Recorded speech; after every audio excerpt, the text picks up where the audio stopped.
మా ఏఐటిటి మెంబర్స్ అందరికి నమస్కారం అండి. ముందుగా ఫెడరేషన్ కుటుంబానికి, మా ఫెడరేషన్ ప్రెసిడెంట్ నాయి గారికి, జనరల్ సెక్రటరీ విజయ్ గారికి, ట్రెజరర్ నరేందర్ రెడ్డి గారికి ప్రత్యేక ధన్యవాదాలు. థ్యాంక్ యూ అండి. మా కౌశిక్ మనం టీం అడగంగానే మన్నించి ఇలా మీరందరూ మాతో కలిసి వస్తున్నందుకు. సాధారణంగా ఈ రోజుల్లో మనం కళాకారులందరం అనుభవిస్తున్న ఈ సెలబ్రిటీ స్టేటస్, ఎక్కడికి వెళ్ళినా ఈ గుర్తింపు, ఈ ఆదరణ, ఈ అభిమానం, దీనికి కారణం మనకి అన్నం పెట్టే ప్రొడక్షన్ బాయ్ దగ్గర నుంచి మనకి యాక్షన్ కట్ చెప్పే డైరెక్టర్ దాకా అందరి సమిష్టి కృషి. It's a team work.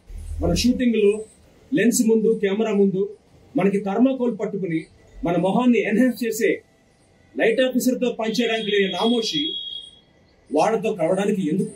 ఏఏటిటి artist association of Telugu television 4 ఏళ్ల క్రితం వరకు మన ఫెడరేషన్ చెట్టు నీడలో ఉంది.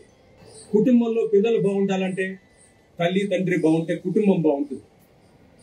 అలాంటి ఫెడరేషన్ మనకి తల్లి తండ్రి.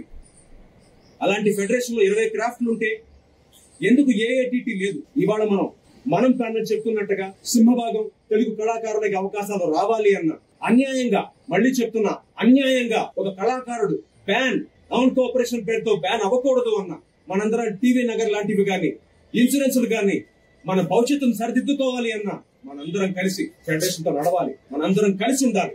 మనం కలిస్తేనే బలం. 2013లో డబ్బింగ్ సీరియల్స్ ఆపాలని మేమందరం పోరాటం చేశాం. ఫెడరేషన్ కూడా అప్పుడు మాతో ఉంది. చాలా మంది కళాకారులతో పాటు నేను కూడా అరెస్ట్ అయ్యి ఇప్పుడు జైల్లో ఉన్నాను. 6 ఏళ్ల పాటు దాదాపుగా నాకు అవకాశాలు తగ్గిపోయాయి. నా కెరీర్ వెనక్కి వెళ్ళిపోయింది. అప్పుడు నేను బాధపడలేదు. ఎందుకంటే అప్పుడు మేమందరం కలిసి చేసిన పోరాట ఫలితమే ఈ రోజు ఎంతో మంది నిర్మాతలు సీరియల్స్ నిర్మిస్తున్నారు. ఎంతో మంది కళాకారులు పని చేసుకుంటున్నారు. 2 పూట్ల భోజనం చేయగలుగుతున్నారు. కానీ ఈ రోజు మన తెలుగు కళాకారులకి ఆ అవకాశం లేదు. 900 పైసలకి మెంబర్స్ మన ఏఐటిటిలో ఉంటే అందులో 80 నుంచి 90 మందే పనిచేస్తున్నారు. ఇది నిజంగా బాధాకరమైన విషయం.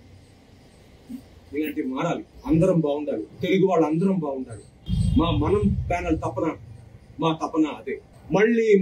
మళ్ళీ నొక్కి ఒక్కడి నుంచి చెప్తున్నాను. నిర్మాత బాగుంటేనే కళాకారుడు బాగుంటాడు. నిర్మాత అనేవాడు ఛానల్స్ కి, కళాకారులకి వారధి.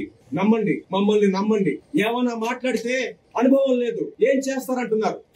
26 సంవత్సరాల క్రితం ఏఐటిటి అనే సంస్థని స్థాపించినప్పుడు ఈ రోజు మాకున్న వయసులో సగం వయసుతో వాళ్ళు మొదలెట్టారు. అప్పుడు వాళ్ళకు ఉంది అనుభవం. 25 ఏళ్ళు వాళ్ళని చూశారు. 2 ఏళ్ళు మమ్మల్ని చూడండి.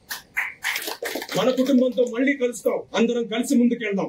నిర్మాత బాగుండాలి, ఛానల్స్ బాగుండాలి, కళాకారులు బాగుండాలి, మన కుటుంబం బాగుండాలి. ఇది బలంగా నమ్మే వ్యక్తిగా నేను, నా ప్యానల్ మేమందరం 31వ తారీఖు జరగబోయే ఎలక్షన్స్ లో కౌశిక్ మనం ప్యానల్ గా మీ ముందుకు వస్తున్నాం. మీ మనస్సాక్షిని నమ్మి ఒక్కసారి మాకు ఓటేసి గెలిపించండి. Thank you.